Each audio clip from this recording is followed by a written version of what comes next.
Vivekananda Reddy PA Krishna Reddy ఇంటికి పోలీసులు వెళ్లారు. ఉదయం పులివెందుల డీఎస్పీ మురళీనాయక్ సమక్షంలో ఆయన వాంగ్మూలాన్ని రికార్డ్ చేశారు.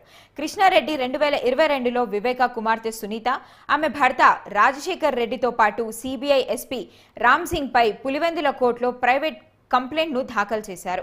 ఆయన ఫిర్యాదుతో అప్పటి పోలీసులు ఆ ముగ్గురిపై కేసు నమోదు చేశారు. ఈ నేపథ్యంలో కృష్ణారెడ్డి వాంగ్మూలాన్ని పోలీసులు రికార్డ్ చేయడం ప్రాధాన్యత సంతరించుకుంది. న్యాయవాదుల సమక్షంలో ఆయనను విచారించారు.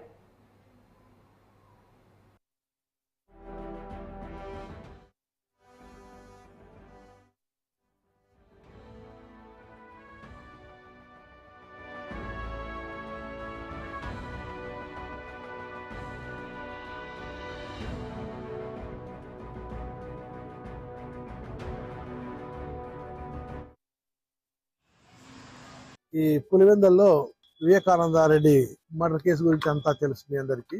ఆ కేసులో ఫిర్యాదు అయినటువంటి మూలే వెంకట కృష్ణారెడ్డి ఫిర్యాదు చేశారు. దాని మీద పులివెందుల డిఎస్పీస్ వాసుదేవన్ గారు, నాగరాజు గారు వాళ్ళంతా విచారించారు. తదనంతరం ఆ కేసు సిబిఐ వారికి వెళ్ళింది.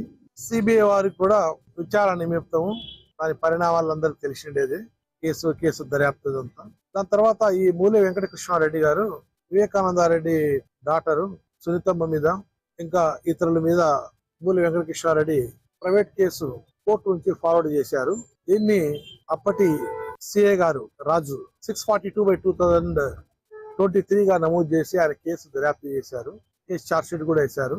కోర్టు కొన్ని ప్రశ్నలు లేవనెత్తి రిటర్న్ చేశారు. దాంట్లో భాగంగా కొన్ని విషయాలు ఇంకా పొందుపరిచే దాని విషయంలో ఉన్నట్టు రాసే విషయంలో, ఇన్వెస్టిగేషన్ చేసే విషయంలో అతని నుంచి సమాచారం కొద్దిగా కావాల్సింది. ఈ రోజు మూలి వెంకట కృష్ణారెడ్డి గారికి వారి హౌస్ దగ్గర విచారించాము.